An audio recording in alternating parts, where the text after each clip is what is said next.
especially if you're an individual bondholder, there is some information for you to hear, and the WhatsApp number is 05555610034. Follow our social media handles, GTV Ghana. We'll be picking some of your thoughts if you do leave them there as well.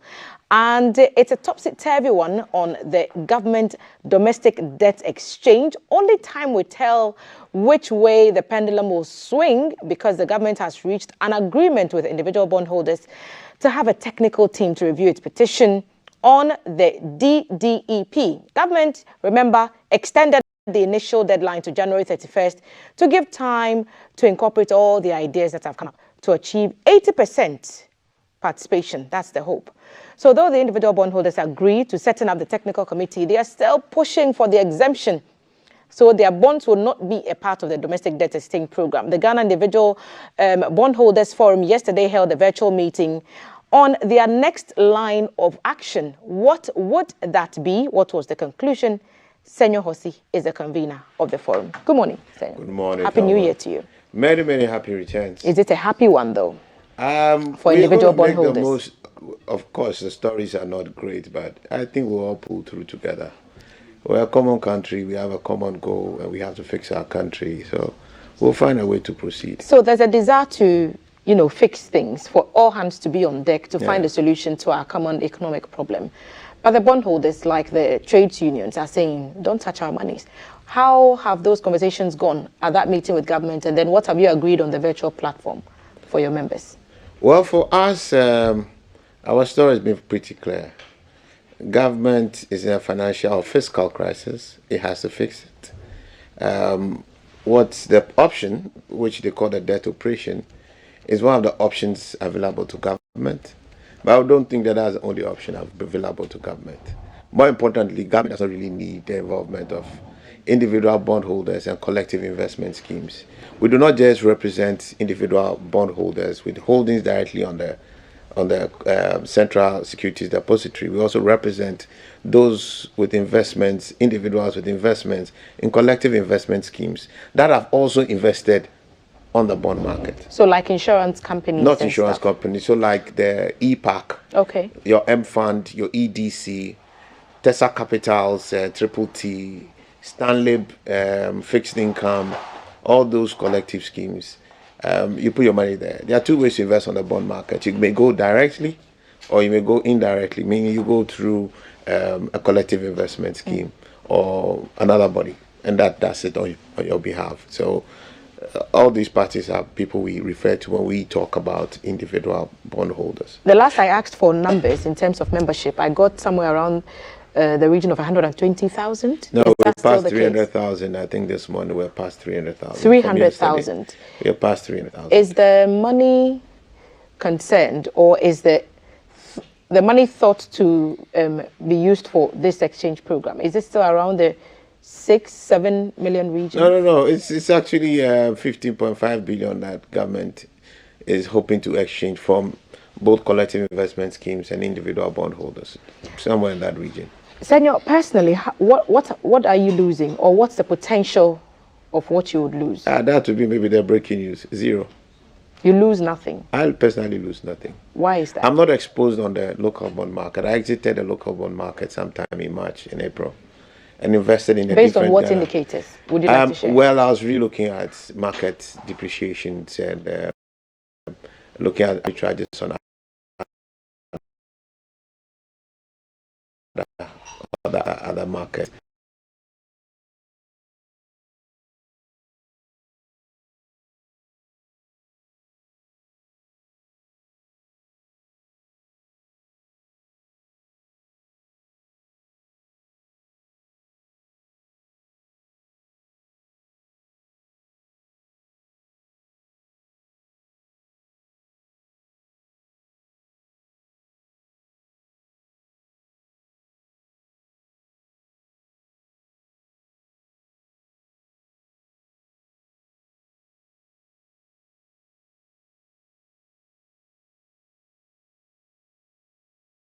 Front for the diaspora and get some of our brothers in diaspora to invest in our local market, right? Because of the confidence I have had in the market, I exited our local bond market and went into the Ghana foreign bond market. All right. So still, I've been always investing in Ghana. I believed in Ghana, and I've encouraged people to. I know people who, on the grounds of my word, have actually even sold homes in the latter part of their life to rather invest in the bond market. I don't leave any man behind, and I won't leave any man behind. You were very confident in the Ghana bond market. Are you still confident? I've always been confident in the Ghanaian market, and more importantly, in the kind of leadership that we've had as far as the financial sector is concerned over the last decade and more. So I never saw this coming. I never has that wavered? Has that? I mean, I think that watered down your confidence a little bit. Of course, absolutely, it has. But I think more importantly, it's more disruptive for the sustainability of us as an economy. So back to my issue as to why I'm here, why I'm leading the charge.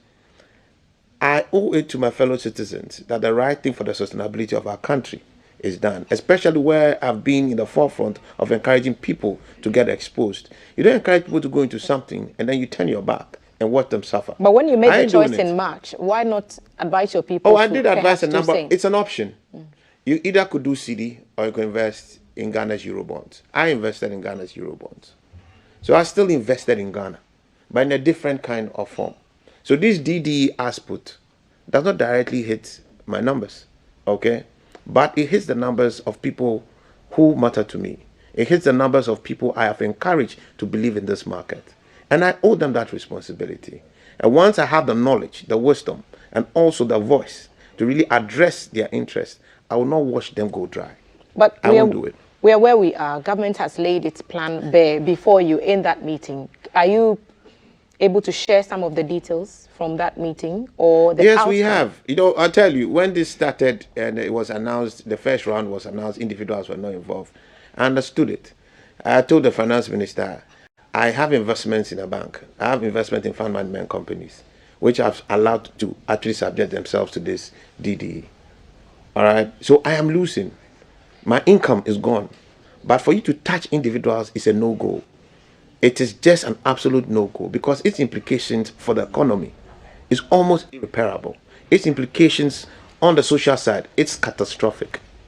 So you put the two together, it doesn't make optimal policy positioning. When you for say you to really do implications, are you referring to the loss of funds? No, I'll walk you through it. Okay. In every single economy, the providers of loanable funds that fund and the wheels of an economy are households. That may shock a lot of people today. They are not the Unilevers, and they are not the ones who really provide the loanable funds. They are the ones who take. It is your salary, his salary, everybody's salary, everybody's adoye here and there that you put in the bank and keep it safe. That tomorrow I'll go and pick. Every day, say tomorrow when I'll go and take a part. The part that remains goes to fund businesses for them to operate. So homes and individuals provide loanable funds. Firms and companies take loanable funds and facilitate the growth of an economy. Then when the firms also make money, they pay individuals. So that's how the cycle goes. But the source of loanable funds come from individuals.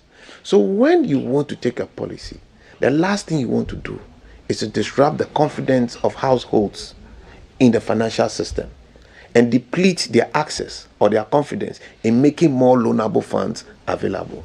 When you start getting scared that when I invest my money in this place, I invest my money, I'll put my money in a bank, my money may get lost. What will you do? Put it under the bed. Thank you.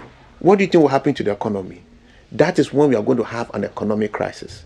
Today, we don't have an economic crisis. We have a fiscal crisis. That fiscal crisis is a problem that government has in its management of its own books. Not you, the citizenry, and what you have done or not done. It's the managers of the economy. You want us to help you fix it, that's fine. But don't take a decision that will fast track us into an economic crisis. Well, when you wake up, when you even have money, you can't get what you need. When you wake up, you realize all around you are just too many hopeless and unemployed people. That is an economic crisis. And that's when you talk about the likes of Sri Lanka, what Zimbabwe has gone through before. We don't want to get there. But taking decisions like this, bringing individuals into this mix, will fast track us into that particular part. And guess who lives in the economy? It's just you and I. So everybody who sees this thing and thinks that maybe my money is not inside, so I don't care. You are one of the most irresponsible citizens this country would ever find.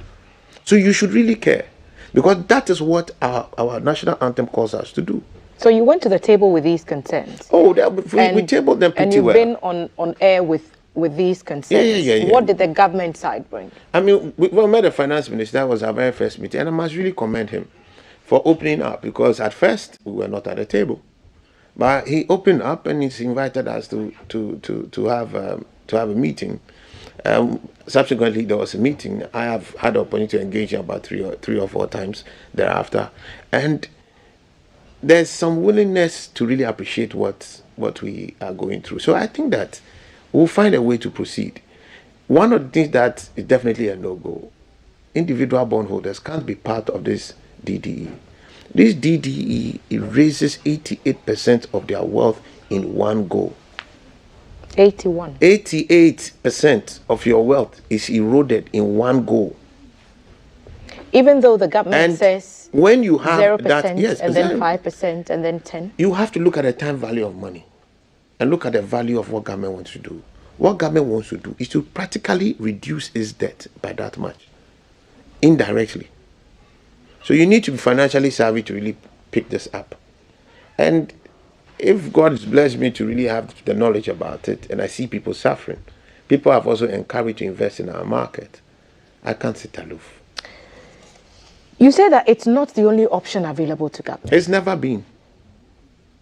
And in our committee meetings, we've made that clear.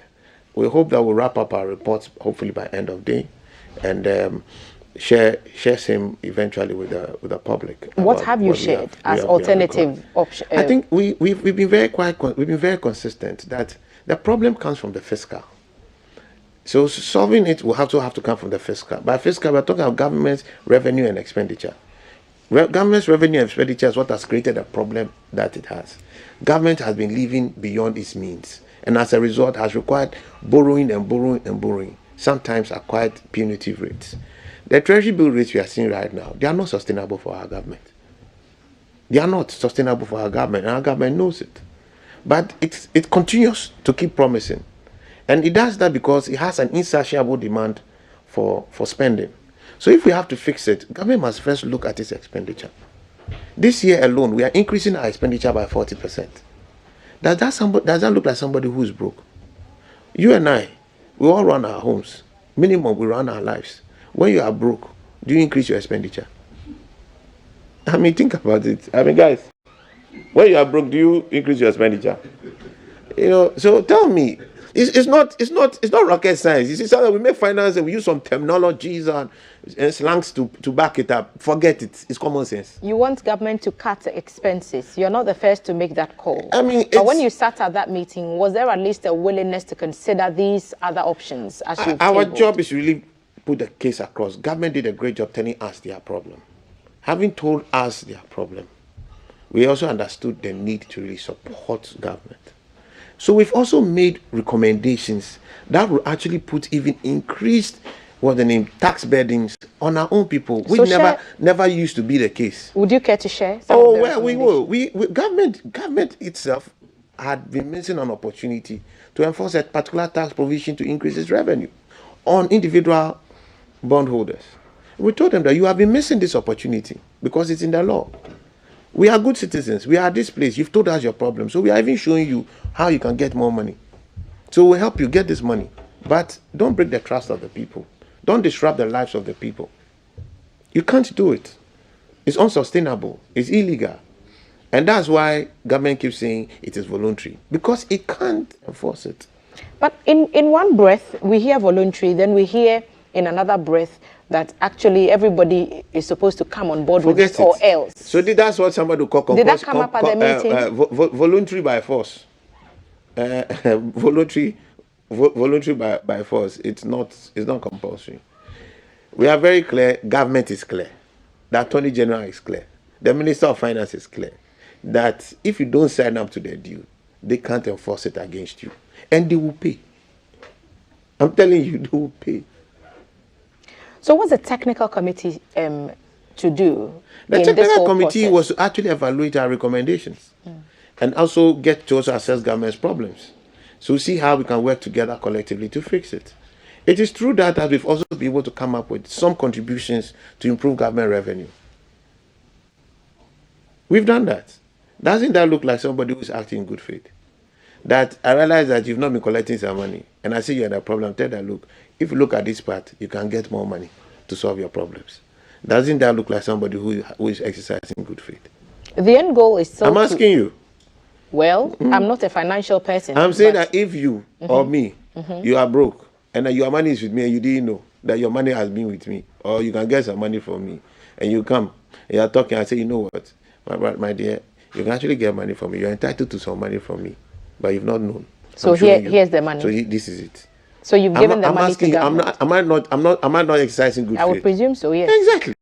So you've We've been have very, you given very, the very money to government, or you've shown we have shown them how what to to get do. it?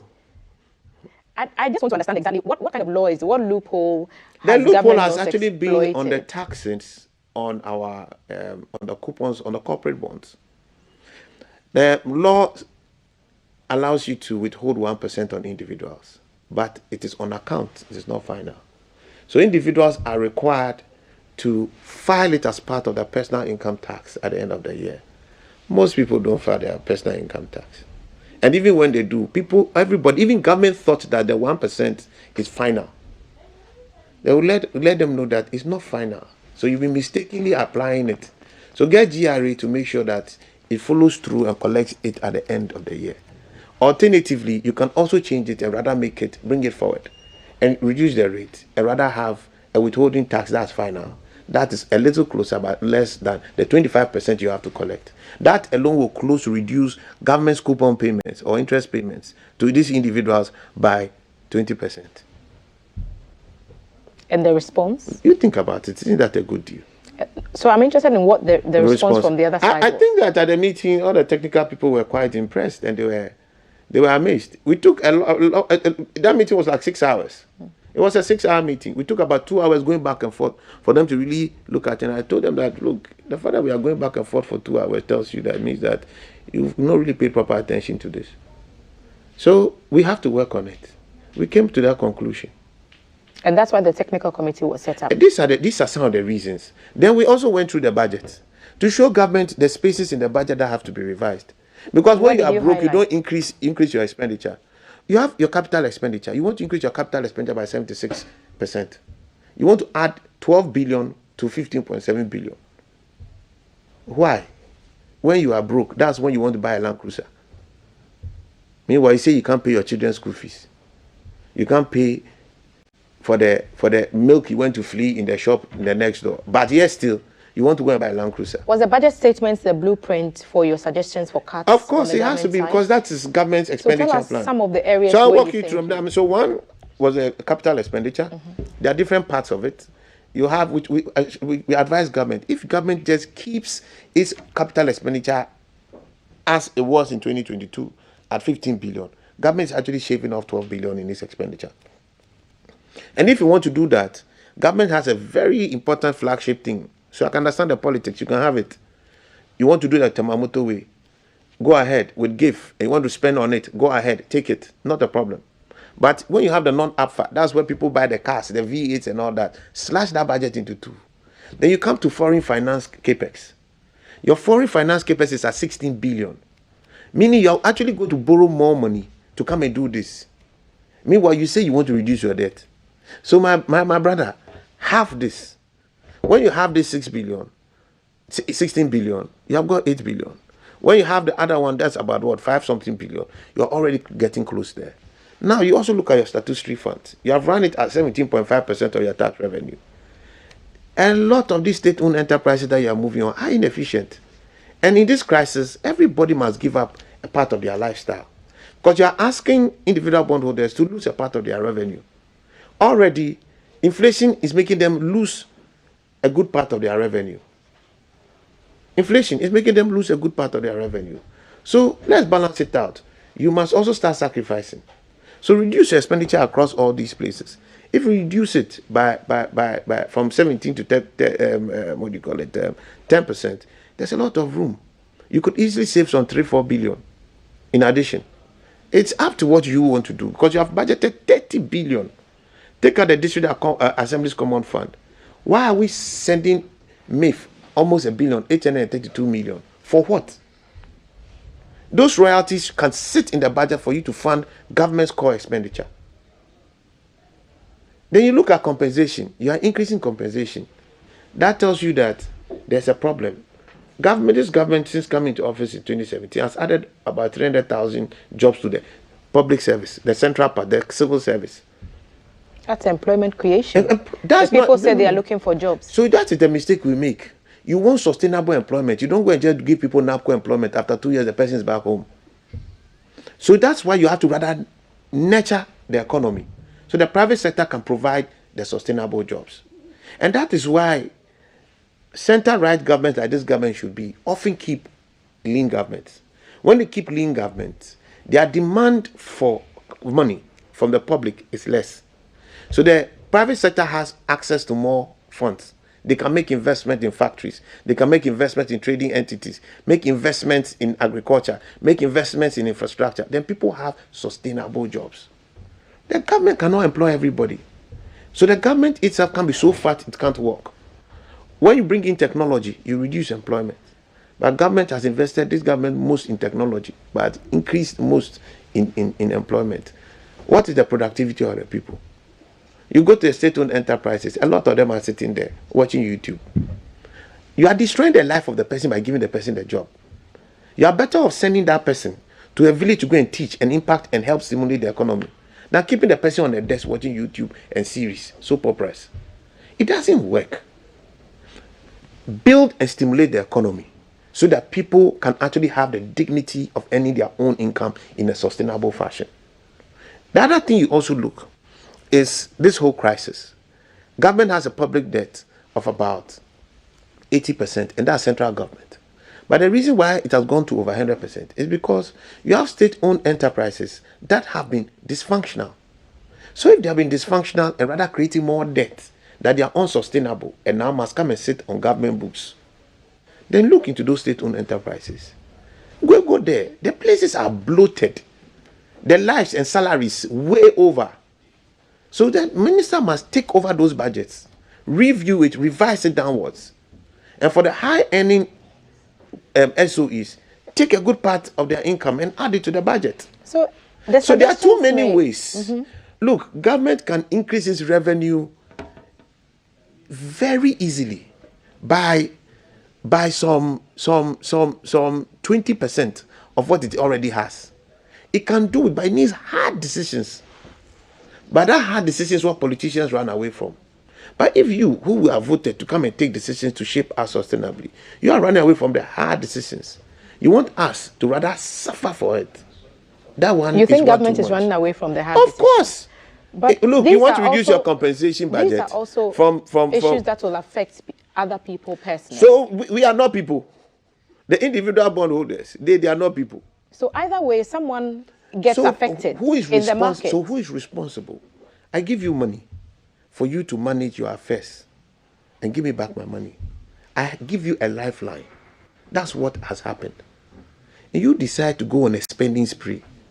You decide to be chilling and taking vacations, hiring so many maids and all that. And now you're saying that that money that I used to take care of my children, I want my money back. You say you won't give me, but you want to keep all your house helps, drivers wearing chauffeur dresses, but I and my children should be working. My brother, my sister, I beg you. You have to do what is necessary before you do what is nice. So our people have missed it, and they know it. But we'll fix it. We are one country. We'll fix it. The finance minister said he's not. They're not going to scrap the program. The program. And so your agenda to get the individual bondholders. Let's get it right. Exempted. I'm not against the program. The program is an option that government has. Like I told you, I have businesses and interests that I've subjected to the program, and I'm suffering for it. But that's at the corporate level, where there are some kind of perks that can enable us recover. Like the banks, they are putting in a financial stability fund. They are giving them forbearances. As an individual, when you don't have your money to go and fund your child's education, What forbearance are you going to get? Who's going to give you liquidity support? Are you going to queue at 37 and be begging? It's not going to happen. So the impact on individuals are the harshest. The impact and the behavioral reaction from individuals when something like this stands, it is economically catastrophic. You can't do this.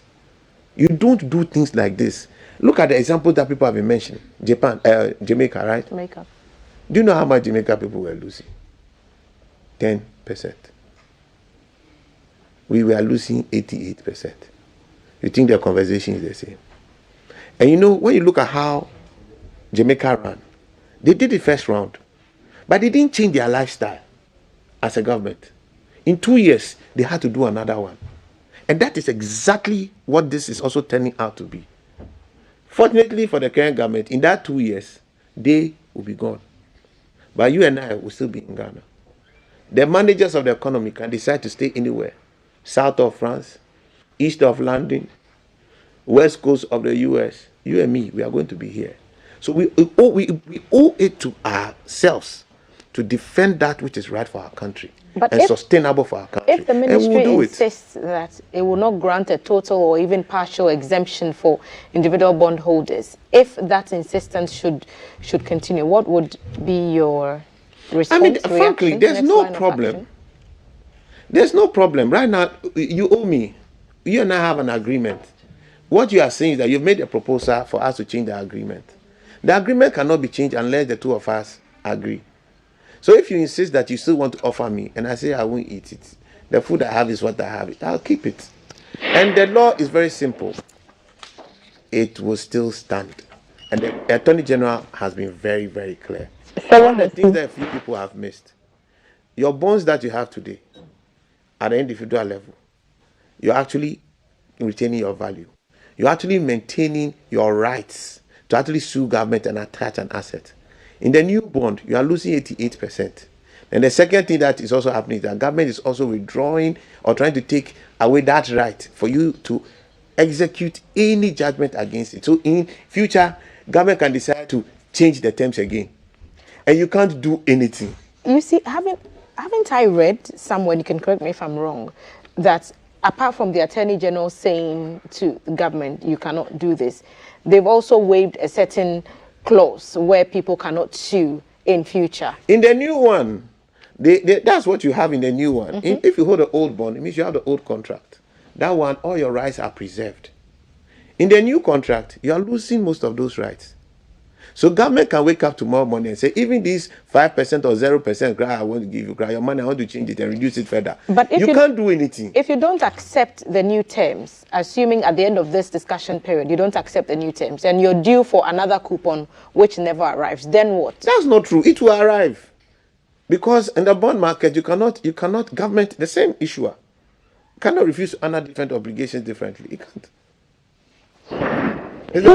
Let's pick some of the messages. CAF is at the screen. 05555610334. What are your thoughts on this stage of the conversation surrounding the government's attempts to restructure its debts? These are your thoughts and not the thoughts of GBC. CAF. Okay, Juanita says she wants to understand. Suppose you consider to sign up for the agreement. What will happen to your interest? Will the interest keep accumulating till the day of the last principal payment is made? So Juanita wants to know. And then Grace wants to know, it says, do you know the majority are already burying their money and not investing because the treasury bill is not sustainable even for the government? So that's one message there. Burning money, I don't get it. Burying. Oh, okay. Putting in the ground. Thank you, Mr. Hosi, for your efforts you're putting to support individual bondholders. EcoBank EDC keeps deducting monies from our investment after going for redemption, which they have not paid, although we are waiting patiently for the outcome of the technical committee. So these are the messages you have. Okay. There's another one here. Well, somebody just says, brilliant, from Senyo. That's okay. Chairman Bento. All right, thank you. Thank you, Kath. So will the interest under a new agreement accumulate is what someone is asking. Under the new agreement, what they are saying to accumulate, under your old agreement, it's already accumulated. So nothing different. They will accumulate it only up to the date of the exchange. And when that exchange happens, that is when your suffering will begin.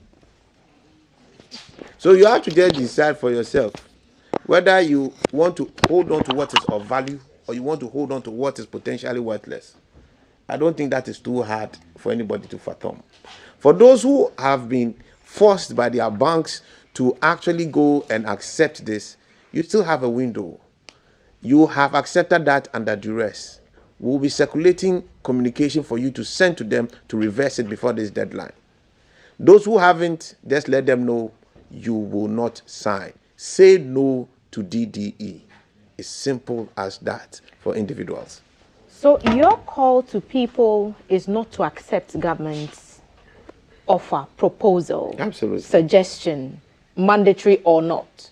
So what are you advising your members to do? You're saying it's 300,000 plus individual bondholders. The people affected here about 1.3 million. million. And if you look at the extended dependency, you're looking at 6.5 million people. Everybody feeds off all these kinds of people and then their economic productivity at any point in time.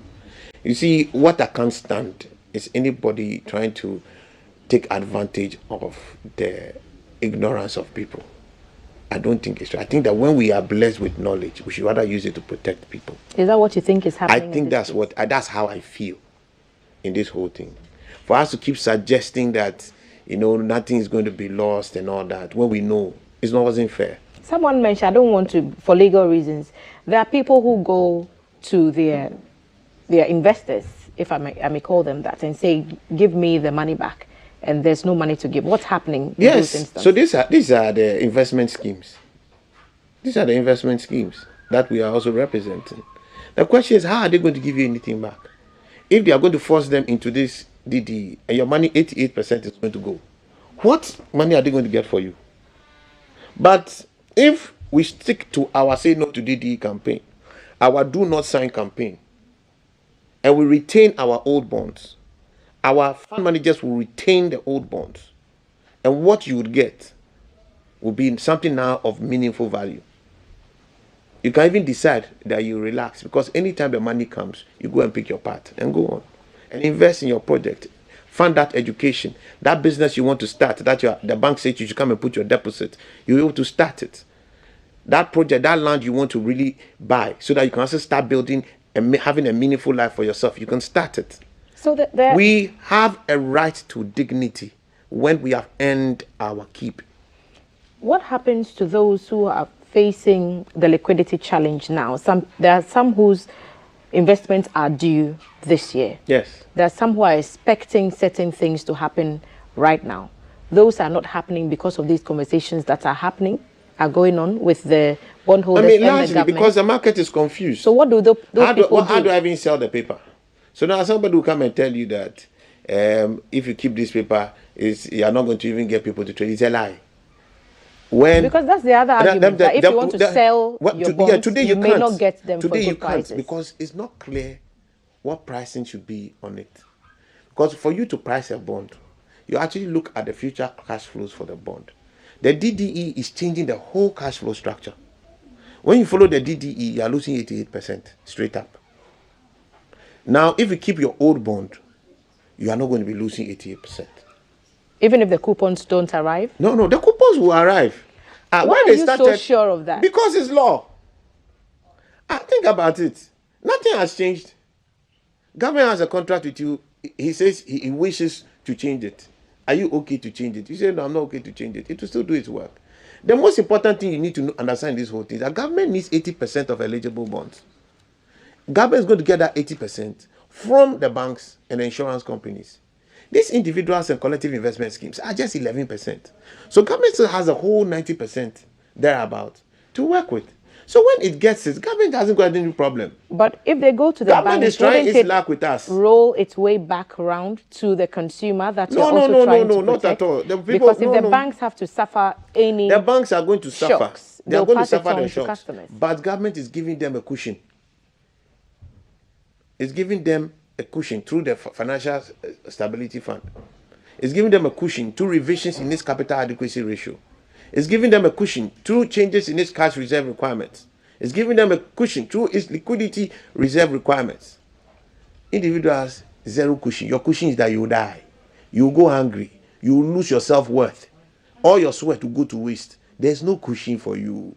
But so if there's no cushion for us, you see, we will not be part of it. Senyo, And there can't be a cushion. Let my me be issue honest is with it. there's a Government lady can't create one. There's a lady who Yeah. has opened an investment account to help her daughter get to university. This account was opened when the child was a baby. Yeah. Now at 18, turning 18 in a few months, she needs for that money to be available so she can pay the Thank you, girl's Thelma. university education. So now today that you- money is not Hold on. I'm it's saying not that- being paid to her. No, it's not being paid to her because she's in the collective investment scheme, right? Now, government wants to force the collective investment scheme into this program. The woman can only get, or the investment scheme can get a piece of that money, 14% of that money in 2027.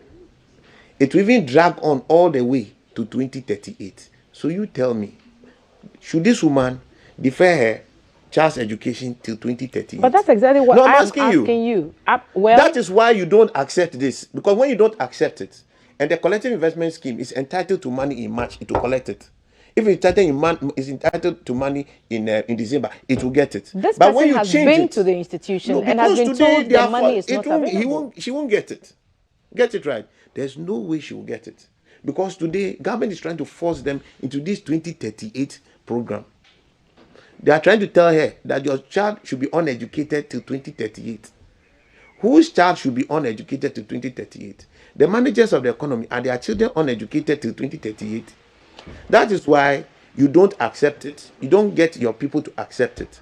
We will stand together against this. And when that is done, you will now start getting your money. After 31st, when individuals are out, all those holding the individual bonds, they'll be the hottest cake in town. Everybody will chase you because that liquidity is unmatched. It is the best deal you can have for yourself. Keep your bonds. But I've encouraged banks, I've encouraged insurance companies, for the structures that government is putting in place. Once we all have a common goal of fixing this economy, we all need to sacrifice. So if they all come back and say, don't touch our monies, then we'll be Oh, right no, that at won't the happen. start Look, again. like I told Let's you, pick a I am few. a part of those structured bodies as well. So you know what you're getting. No, we know how we can meet each other halfway. Okay. On that side, but individuals don't have that option. So individuals must be totally out, and they are not required. 11%, you need 80%, 100%. When you take 11%, what do you have? 89%. Can't you still find your 80%? That's why. Messages at the screen 05555610034. These are your thoughts and not the thoughts of GBC. Amma says, good morning, GTV. Mr. Senyo is on point from what he said from the beginning till now. It's all true. Okay, we don't know. Leviticus Powers, good morning. The banking and the general financial sector need a safety net, and all policies must be directed at strengthening the sector. Any attempt to prolong matters won't augur well for the general financial health of the banking industry. Let's remember, Sikampe Dede. That's what Leviticus Powers said. Good morning, GTV Breakfast. I'm enjoying the conversation with Mr. Hosi. Under no circumstance should we, the individual bondholders, accept this offer for haircut or clean shave. I'm saying clean shave for the first time. Government no should more be a made haircut, to reduce their cabinet, etc., but not touch our money. They should remember that Tikam Pedede. Nana is saying this from Clan Gong. They It's should, no also longer a haircut. they should also remember that Sika Yemuja. You touch people's money, you are killing them. And that's what DDD is going to do to individuals. Families are going to be disrupted. It's going to be a catastrophic effect. Like the woman you mentioned right now, tell me, if she had put, she's even talking about the collective investment scheme. So imagine you went directly on the bond market and you put your 10,000 every day, every year, you add something. Your child is 18. She's going to go to school. She has to go to school in August. You know that your last one is coming in June. You take it, you pay the school fees, or you pay it in March or April. And that's what you are expecting. Then suddenly they tell you that you have to wait till 2038. Sweetheart, after all these years, for your daughter, your only daughter, would this make sense to you?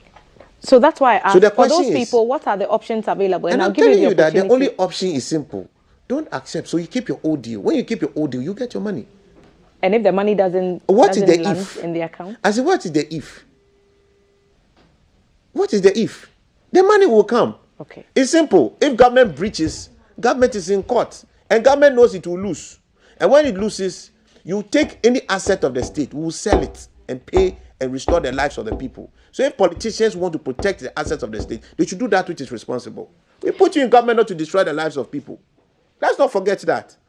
More messages coming in. Hi, Thelma. Senyo has said it all. If you're blessed with knowledge, bless others with it.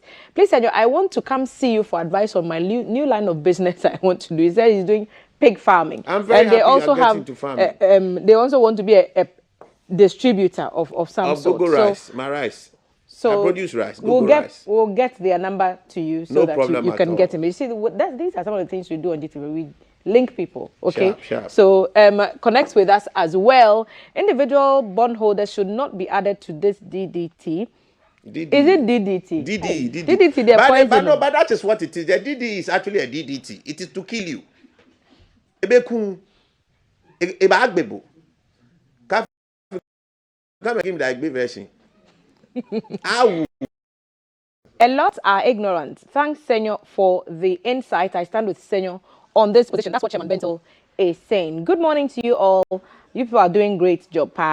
Captain from Nkwanta in the OT region. Thank you for your messages. I'm going to go over to Senyo Hosi now, convener of the Ghana Individual Bondholders Forum. And what will be the next line of action now? Now there are talks. Now a technical committee has been set up.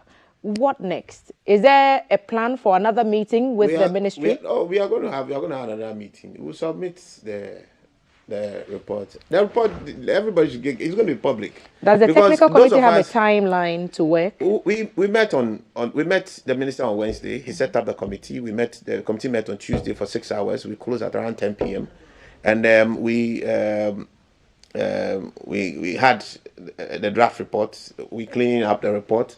We took some of the recommendations. Yesterday we held a town hall, invited the members to make an input, put in our recommendations.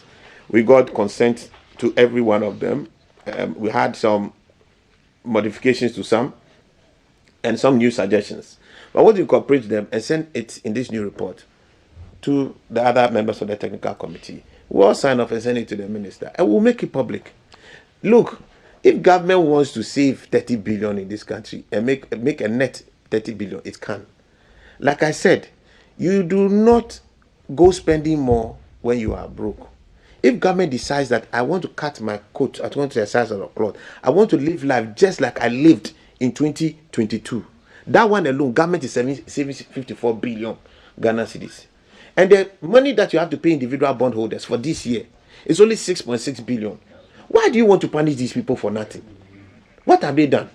So let's assume that. And then when you punish them, you don't just punish them, you destroy the whole architecture of a financial system. Senyo, will you put your money in the bank again? If this goes forward, what if government were to come back and say, okay, we said 0% for 2023. We are willing to change that. Add something on top of that. You still would not accept? It's not me accepting. You just put yourself. Let me use your girls, your friends.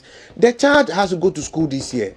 You have saved the money. So by this time, you expect that the interest and then the principal is what you add together to go and pay the school fees. If I say I'll even pay you only the interest, you can't pay the school fees. If I say I'll pay you only the interest, you can't pay. You can't. What do you call it? You can't buy the land. You can't pay for the medication because everything is for a project. People deliberately save this money. And honestly, the people who have really developed our capital market and bond market are people like Honorable Ken Oforiatta. Some of us grew up, with people like him as industry models because they were the pioneers. Kelly Gadjekpo, Ogbami, Reverend Ogbami at SEC, these were the people who. They were the people we're all looking up to and learning from. And this same language we have also passed on to people. And people have trusted the system, invested in the system. The wheels of the economy have been running. If we have mismanaged it, you don't go and punish them again. Remember that these same individuals are the people who have accepted to pay more taxes. Your PAYE has gone up. I don't know, maybe your salary has gone up. But in my office, my people, their salary hasn't gone up. Inflation has cut them. New taxes has cut them. There are a lot of people with unemployment. So family pressure, when you are working, a lot of people will now be depending on you. So that Momo you are sending to, that one to social cutting and family cutting. Social family cutting has cut you. So the Ghanaian working over there is an overly cutted human being. What cutting again do you want to cut? His savings? Oh, Thelma. Why? So the meetings are ongoing, the conversations are ongoing. Oh, we'll finish it. We're sure that at the next level of engagement, will be made aware. I'll be happy to come back and walk you through a presentation of how government can avoid this at a later time. We'll be happy to hear you. Thank you for making the time today to speak to us. Senyo Hosi is the convener for the forum, which is the Ghana Individual Bondholders Forum. The ball has not settled. To heed or not to heed is the question before the Finance Ministry, and it's a conversation far from over. I say he just take us out. DD. Say no to DDE for individuals. You can do the DDE for everybody. We are not against the DDE in principle. I am not. But I'm saying that DDE for individuals is a no-go. That's all I have said. And that's all Senyo is saying on this matter for now on GTV Breakfast. We'll take a break. When we come back, we'll be going to the lighter side of the breakfast table. We need to unwind.